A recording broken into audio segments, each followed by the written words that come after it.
The Colts and Bears is a battle of two struggling teams who might just view each other as a get right opportunity, but who has the real advantage? Let's get to it.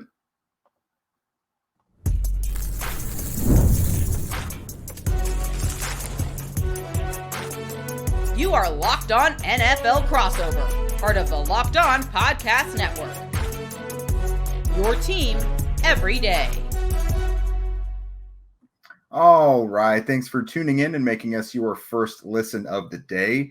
This is a collaboration of your daily podcast covering the Indianapolis Colts and Chicago Bears, part of the Locked On Podcast Network, your team every day. And Crossover Thursday is presented by PrizePicks. Go to prizepicks.com/LockedOnNFL and use code all lowercase LockedOnNFL to win $50 instantly when you play 5. What is up, everybody? This is Jake Arthur of Locked On Colts. Joined with me here is Lorin Cox of Locked On Bears, and we are going to break down this matchup today of two teams who I think if you rewind 2.5 weeks ago probably had a little different aspirations than where they currently stand. But man, I with Chicago and Indy so close, I feel like I've gotten some peripheral information of how Chicago is really going right now. But man, what's the biggest thing offensively? Because obviously you're trying to usher in the Caleb Williams era. This is a team that seemed to be on the rise already before that. So what's kind of shaking out there? Yeah, I think the expectations coming in were that the supporting cast around Caleb Williams was supposed to be better. It looked better on paper than it's actually been in practice through 2 games. And that's where so much has fallen off. Like, yes, Caleb hasn't been great and has made a couple mistakes and does the kind of things you would expect a rookie quarterback to do in his first couple of games. But it's not as though, everyone's hitting the panic button on Caleb specifically. It's just the offense as a whole has been unable to do anything with an offensive line that's really struggling. One of the worst running games in football right now with DeAndre Swift. And then they've had some injuries at receiver that haven't helped the problem either. And it just hasn't felt like a unit that has an identity or a real like cohesive like functionality together. And so I think they look at this Indianapolis Colts defense that's got some injuries on the defensive line and has given up, I think, the most rushing yards in the NFL as an opportunity for the Bears offense to get back on track. And then the defense is already playing at a really high level. And there's a ton of confidence in them coming into this matchup. I've got great news for a team like the Bears that's looking to establish some sort of identity on offense.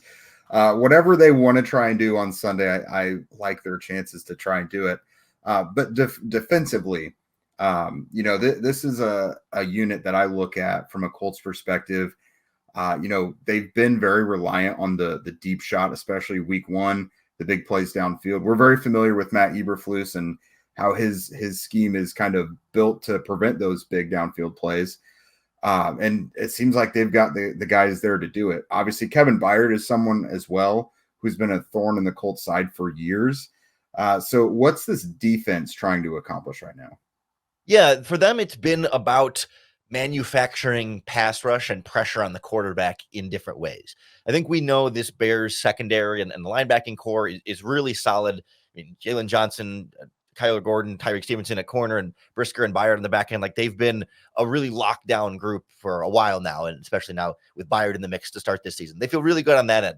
The pass rush department has been more of a work in progress. They got some things going really well against the Titans in week 1 in the second half, and then started to find some blitzes that were getting home to CJ Stroud a little bit against the Texans as well. It's been, I think, better than we expected from the pass rush, but like still room for improvement there. Trying to find guys not named Montez Sweat who can consistently pressure the opposing quarterback. And it's forced Matt Eberflus to be more aggressive than he might want to be, or than you might expect a Matt Eberflus defense to be, and trying to show different pressure looks and not always blitzing a ton, but giving a quarterback a lot to try and digest at the line of scrimmage to figure out exactly where the pass rushers are going to come from and who's going to stunt in from where. Like, that's been their secret to getting some pass rush going here, as opposed to just, sending the house over and over again. It's just been trying to sort of mix it up and paint different colors for the quarterback on the other side.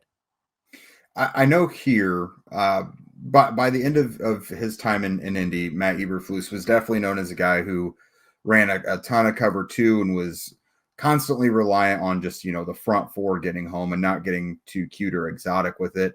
Has he evolved? Because I saw a chart, I think yesterday, where his coverages have really kind of diversified. Yeah, he's become much more of a single high safety kind of coach. Has really diversified is the right word there. Like, yeah, he still runs some cover two. It's not like he's, abandoned that, but they do a lot of cover four, a lot of cover three, a lot of cover one. Like, those are their primary coverages here.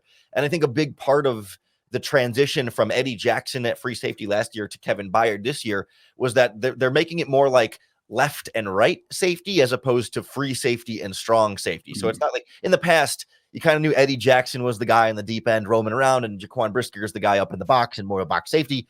With Byard and Brisker, they've tried to make them a lot more interchangeable so they can disguise coverages a little bit better and not be as predictable, and also not feel like, you're taking one guy and putting him in a position where he's not as, not going to be as successful there. Like, both Byard and Brisker are probably a little bit better closer to the line of scrimmage, but this way you're not going to have to take both guys and put them in bad positions. You kind of just say, all right, we're going to make them a little bit more interchangeable and take advantage of, hey, you can also trust the cornerbacks quite a bit, that your safeties don't have to be perfect and clean everything up because your corners are just going to be able to hold things down pretty well.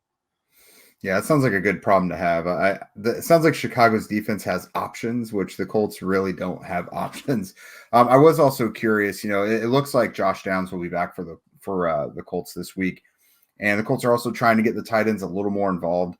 How is Chicago's pass defense over the middle of the field? With the slot as well, but also like where the tight ends like to get dirty over the middle.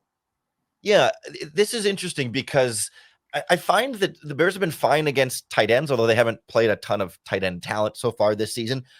And yet I also feel like they're vulnerable over the middle of the field. Like, they're good at taking away that like initial player who comes over the middle, the tight end working up the seam or whatever. But it's like, it's the receiver coming from the outside, from the backside dig across the middle of the field, like later in the play. That's where they've gotten burned up the middle quite a bit in the past. It's just like, it's not, the tight end blows by a linebacker and is wide open on that first read, but it's like getting later in the progression, the player that then works his way to the middle of the field. The linebackers have sort of vacated where they were because they're following a receiver or whatever, and there's room where they once were over here. So I do expect, Anthony Richardson's going to get one or two big plays on this Bears defense. It's not that they're going to shut down everything the Colts want to do offensively, but it's a question of then will Anthony Richardson also give the Bears defense one or two plays, a turnover or two here or there. They're very opportunistic. If you don't put the ball in the money, they're going to try and take a big shot at it. And like somebody like Tyreek Stevenson is the perfect example at corner, where he can make shutdown plays and he can get burned deep and he can get the big interception, but also can get the bad completion that he allows. And I think Richardson's going to get one on him and then maybe get one taken back on him somewhere on this Bears defense. Yeah, Anthony, so he does like downfield plays, and especially he likes to go over the middle as well. And you mentioned that dig, the play to Ashton Doolin, the 50-yarder in week 1 for him really kind of came to mind. So I think he'll maybe see that as an opportunity, but the passes have to be crisp. So you guys got a great view of Will Levis and some of the boneheaded stuff where you can just be in the right place at the right time and execute off of what he's going to give you. Anthony doesn't really do the boneheaded stuff as much as just like he'll make the right read, but the pass is just not where it needs to be, and the corner is right there to get it. So, I mean, as long as they're able to capitalize on that stuff, I think you're right. Like, he may have a couple nice plays there, but I could see a turnover or two as well. And I will say, like, the way you just described those Anthony Richardson plays, that's what we saw from Caleb Williams last week to bring this full circle. Like, on his 2 interceptions, it wasn't a boneheaded decision of like, why'd you throw the ball there? It was, he underthrew a guy who was open deep and the cornerback was underneath it and could go up and get it. And another one was like a half second late, where if he had set his feet and fired it in there just a half second earlier, the receiver would have been open and it would have been a nice play, but both end up being intercepted, not because the quarterback was bad at the decision making. It was just sort of dialing in that accuracy downfield. So be curious to see which quarterback can find a little bit more consistency in that front. Yeah, so that's honestly, I think all eyes are going to be on this matchup. Again, 0-2, but I think a lot of people are just really excited to see what Caleb Williams and Anthony Richardson can do in a game where they're it's all about them, really. So coming up, we're going to dive in a little bit more about Anthony Richardson and just what's going on both sides of the ball and how this might actually be able to look against Chicago. For most of us who like collecting cards, the idea of spending $2,000 or more on, say, a Patrick Mahomes rookie card just isn't in the cards, so to speak. And I love collecting, but that is just some serious money to drop. Thanks to slab packs from arenaclub.com, Now it's possible to score gem mints for a fraction of the retail price. Arena Club is the only repack that provides a real value, a complete view of all possible cards, and clear hit rates for each one. Because there's really nothing worse than buying just a boatload of cards, unwrapping everything, and you just, everything kind of just hits the discard pile.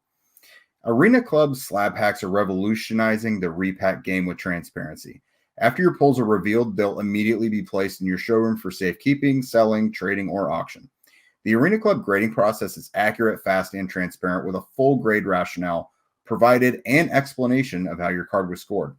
Right now, you can get 10% off of your first slab pack or card purchase by going to arenaclub.com/LockedOnNFL and use code LockedOnNFL. That's arenaclub.com/LockedOnNFL. Code LockedOnNFL for 10% off of your first purchase. All right, so the Colts are at home. They're hosting this one. And I think a lot of people are just looking for the offense to get right. Like I could go on for about an hour of what's going on with this offense right now. But for me, I think the main thing is just find some middle ground between the extremes. Like we've seen a lot of extremes the first 2 weeks. Week one, it was all about the downfield deep shots. It's about all they could do right. They didn't really have much of a run game. Jonathan Taylor only had 3 yards per carry. And if it wasn't for Anthony Richardson, they really wouldn't have had much productivity on the ground at all. Week 2, Jonathan Taylor was awesome. Had a great game up until the fourth quarter when he was still, I'm going to say, inexplicably pulled because the rationale we've heard from that point still isn't great. But, without all the deep shots from Anthony Richardson in week 2, things weren't working. So it doesn't have to be all or nothing. Josh Downs being back, if he is indeed going to be back, that's terrific because him and Anthony Richardson have great chemistry. And I think that's going to help Anthony bridge the gap a little bit between, having some layups rather than just taking, the logo threes all the time. Getting the tight ends involved a little more as well, I think will help with that too. But not everything has to be so extreme. Hopefully they can get points on the board early so they don't feel forced into anything and playing, coming back from behind, which is why Taylor wasn't in there in the fourth quarter last week. But if they can get some run game going early, get a little points on the board early, they can maybe come out with a real game plan and don't have to be so reliant and one-dimensional. Yeah, how do you sort of split the blame here for the Colts not having the type of offensive production that they want? Because it seems like it's sort of different things at different times. So is it just a, kind of a younger type of team still coming together and finding its exact groove there? Or is it certain players that have just been inconsistent up and down? Like, how do you sort of assign the pie split here? Yeah, I kind of think for the most part, it's just a unit that's still trying to learn to play together. Like you said, kind of finding an identity. Obviously, you want to be able to run the ball with Anthony Richardson and Jonathan Taylor. But, the passing game, again, if it wasn't a big play, it wasn't anything really in week 1. And then it was almost non-existent in week 2. There was some chemistry issues in week 1. Like A.D. Mitchell got, I think, 6 targets. I think he only had 1 reception. And there were some big plays to be had for him. There was a couple plays where Anthony just had, did not deliver a clean ball to him and it just wasn't there. But there were other times where AD will maybe not run completely through his route and Anthony throws the ball where he would have been and if he would have run through it, or like he'll come out of his break and the coverage will be a little different than he was expecting. Those two are just not really on the same page yet. And, Michael Pittman Jr. hasn't really gotten much involved yet either. The staples of this offense just haven't really been reached yet. Like the things we knew they could do last year, you haven't really seen much of it yet. So again, I think Downs being back will help because he's always been very helpful for Anthony to just get into a rhythm. He kind of is the bridge between the big shot play and just simply moving the chains. Like sometimes you just need a quality play on first and second down. And I think that'll be a big part of it. But they just got to find a rhythm. And coaching wise, I think they're using Anthony pretty oddly. Like with a guy like that, you want to get him out on bootlegs and want to get him kind of ad-libbing a little bit, get him out of the pocket or move the pocket. but it's almost like they're trying to use him like he's Matthew Stafford or something right now.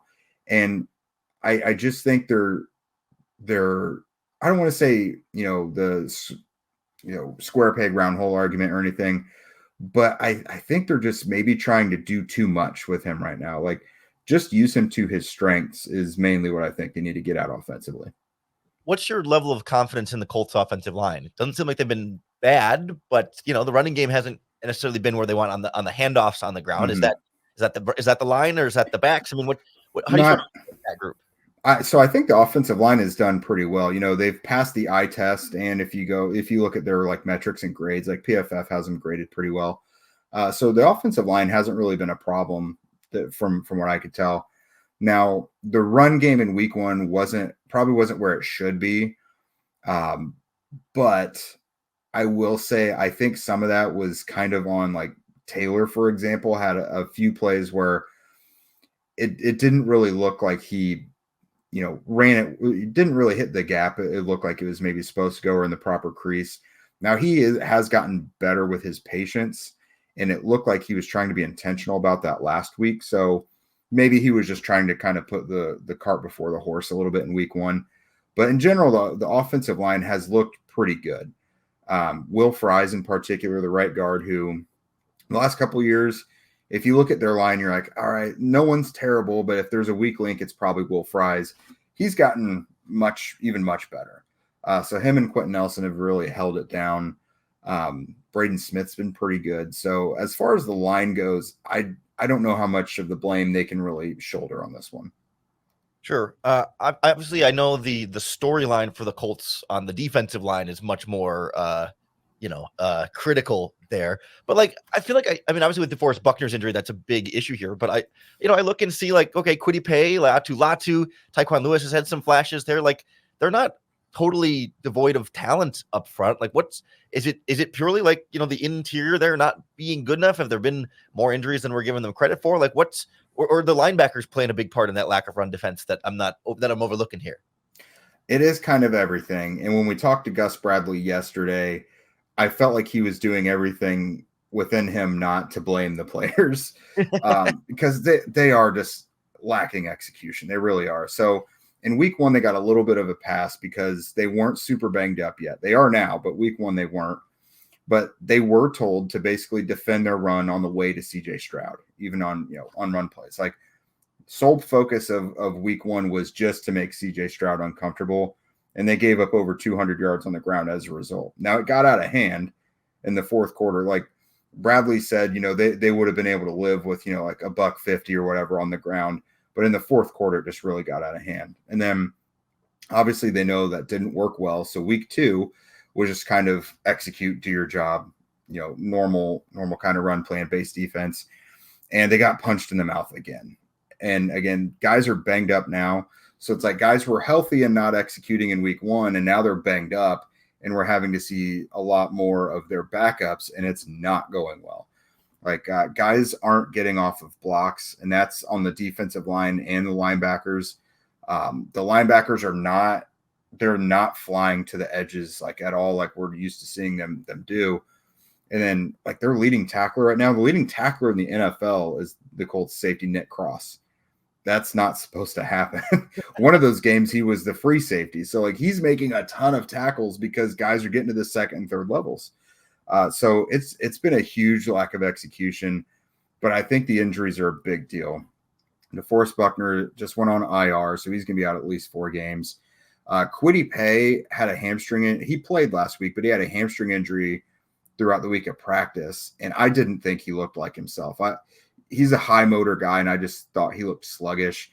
Latu has a hip injury now. He's day to day, so he still might play this weekend, but he didn't practice today. So I think they got to mix some things up on the line. Like, the direct backup for DeForest Buckner is Taven Bryan, and he has just not been good enough going back to last year. Like, it's a problem when he's in the game. I think they've got to switch it up, whether you put Dayo Adangbo right there at 3 tech or Tyquan Lewis at 3 tech. They've got these really big ends for a reason who can go inside and play 3 tech. And so they've got to change something up. Like, it's kind of a good thing that they're facing a bad run team this week, but I still don't have confidence in them stopping Chicago's rushing attack. Yeah, that's going to be the ultimate battle of the easily movable object against the very stoppable force here. Yeah, right. Something's got to give. Yeah. Yeah, the Bears like their talent on the offensive line. They're just not communicating well and executing well. And it's a feeling of like a lot of the, a few guys were injured during the preseason and training camp, so they just didn't get a lot of reps together. So they're still trying to get back on the same page. And I think this is a great opportunity for either side to kind of get some confidence back one way or the other. And whichever side of that battle doesn't get their confidence back in this matchup is going to be the one that we're looking at like, okay, this is a very serious problem that might not get better anytime soon. If you couldn't do it against this team, are you going to be able to do it at all? That's the real question. Yeah, vibes are not great right now after 0-2. And so, yeah, like you said, 0-3 would be ugly. It would be the second loss at home already for the Colts this year. I don't know, but it is a true get-right game because, again, like it sounds like two teams that have just kind of lacked discipline in their play so far. They're capable of writing it, but they just haven't yet. So, like you said, it's kind of just a battle of two sides that something's got to give. That's for sure. Well, yeah, go ahead. No, you go ahead. Oh, I was going to say, we'll kind of put a bow on this here soon. Make our picks for who we think is going to win this one because someone's got to. I mean, you can tie, but theoretically, someone is probably going to win this one. So we'll dive into that here in a moment. You heard us talk a lot about FanDuel lately. It's America's #1 sports book. Well, we got something a little different for you. Now through September 22nd, all FanDuel customers can bet $5 and get a 3-week free trial of NFL Sunday Ticket from YouTube and YouTube TV. Then with a YouTube TV base plan, you'll be able to watch every regular season Sunday afternoon at a market game. All you need is a Google account and a current form of payment, plus you can cancel anytime. So for this one on FanDuel, the Colts are 1.5-point favorites, so almost just like a toss-up. I don't think anyone's got total confidence in either side. The over-under on points is 43.5. I don't know if I love that one either. What I will say about the Colts, you should be confident at home, but I'm not super confident in them at home. Since last year, they're 4-6 at Lucas Oil Stadium. So do with that what you will. I don't have a ton of confidence. I think the Colts are capable of winning. But when it comes to betting, I don't know how much of my money I would really sacrifice on the Colts this week. But you can do whatever you want. Just visit FanDuel.com and download America's #1 sportsbook. Welcome back to Crossover Thursday, which is presented by PrizePicks. Go to PrizePicks.com/LockedOnNFL and use code all lowercase LockedOnNFL to win $50 instantly when you play 5. All right, Lorin. So again, there's so many things we can tell these two sides to quit making it so difficult on themselves. What are the 3 biggest keys to a Bears win in this one? Yeah, I think the Texans and then the Packers laid out the winning formula against the Colts for the Chicago Bears here, right? Like it's not that complicated to say, yeah, the Bears need to get the running game going for the first time all season against the worst run defense in football right now. And then if you can get the running game going, that should help problem number 2, solidify the offensive line, find some consistency up front. That if you're running the ball well, then the defense can't key off on getting after Caleb Williams. They have to, pay more attention to the running game. You can work some play action off of that and then open things up in the passing game for Caleb Williams and finally get him going is kind of the number 3 aspect there. So it's all about the running game leads to the better offensive line of play action, which can then lead to more of a solid passing game because I don't think there's a ton of concern about this Bears defense being able to hold up its end of the bargain. They're going to hold the Colts to a manageable point total that an average offense should be able to surpass. It's just a matter of this offense finally getting going in the way that we've been waiting for it to. And the Colts present a pretty good matchup opportunity that the Bears feel like this can be that opportunity to step forward. I would agree. I think offensively, that's the thing for me. Establish the run early again, put at least a field goal on the board early so that you're not feeling like you're coming from behind too much to where you have to abandon the run. Get that run going a little bit. Obviously, Jonathan Taylor looked awesome last week up until he was yanked from the game, but allow that to set up play action. Just like you were saying, I don't think they want to take those big plays away from the offense totally. Obviously, no one does, but I think you have to be a little more cognizant when you're playing, this defense that Chicago has, one of the better secondaries in the NFL. But I mean, try and set it up, get that run game going. On paper, having Anthony Richardson and Jonathan Taylor in the backfield is supposed to scare guys. So make it scary and then take advantage of that and, use play action in your option game to set up big pass plays. But what else do you got from the defensive side for Chicago? Yeah, I mean, I think it's about trying to make Anthony Richardson have to do it all for the Colts, right? Put him on the spot to say, you've got to make the plays here. The Bears did a really good job of shutting down Joe Mixon with the Houston offense last week. They had a little trouble week 1 against the Titans, but I think that was a little bit more of like Bears still trying to get their feet back under them to start the season and a little bit less of like a longer term concern about the run defense. But I think the Bears shouldn't have too much trouble keeping things manageable with Jonathan Taylor and then being able to force Anthony Richardson to make plays with his legs and then also like hit big plays downfield, fire into those tight windows, like force him to have to test this Bears secondary because a lot of quarterbacks have struggled with that test. And I think they look at Richardson as a player that, like we talked about earlier, like he's not a guy that's going to make a bunch of boneheaded decisions, but can you get him to attempt to pass and just be inaccurate enough to get that big turnover? Because this defense is fueled by energy. It's the big plays lead to bigger plays for them. It's the big sack leads to then an interception because there's just that juice flowing through them on the back end. But if the Colts can get things going early, you can kind of demoralize that unit a little bit and things can break down a little bit more as well. Yeah, so I'm looking for the Colts front to kind of fluster Caleb Williams a little bit. I don't know what to expect from the pass rush right now. I thought they did a good job in week 1 against CJ Stroud, 4 sacks, 10 hits. They did not get any sacks last week against Malik Willis. Now that comes with kind of a caveat because that was a very run-heavy approach, a lot of quick throws for Willis, and he's obviously a mobile guy. So you just weren't going to get a full pass rush set against a guy like that. But in this one, I know guys are banged up a little bit, but, Dayo Adangbo is still healthy. Isaiah Land might have to play a little bit in this one. We'll see. Tyquan Lewis is still healthy. Grover Stewart's a nose, so he's not going to give you much in terms of pass rush. But, Adetome Adebaware, this might be a big opportunity for him to step up. He's been seeing more snaps. So your main guys are pretty banged up, but the guys who are out there playing are going to have to do something. Like, there can't be excuses. They're going to have to play a lot this year. And so they can't just be ineffective the whole time. Yeah, if I'm the Colts, like they have to test this Bears offensive line communication in both the running game and the pass rush department, but especially in the pass rush, like passing off stunts, like pretty basic football 101 type offensive line communication. The Bears had a lot of trouble with last week. And then you add in blitzers coming from different directions, and that's where you get into some real problems. And I don't think it was like when you kind of go back and watch Caleb Williams adjust protections at the line of scrimmage, he's calling the mic properly. He seems to be getting guys in the right position. They just haven't been able to really execute on that group. So if I'm the Colts, I'm pressing that button over and over and over again until the Bears prove they can pick that up, pass it off properly, and keep their quarterback safe. Because that has been something that you'd think professional offensive linemen can do, but in Chicago, that's been a little bit too much to ask. I hear you there. So what's your vibe check on this one? How do you see this one turning out? Yeah, I think it's going to be low scoring because I think the Bears are going to hold down the Colts offense pretty well. And then it's just a matter of what the Bears offense can actually get going against this Colts defense. So if I had to put a score to it, I think it'll be close. I think it'll be tight. I think it'll be ugly quite a bit, but I'm going to go Bears 20, Colts 16.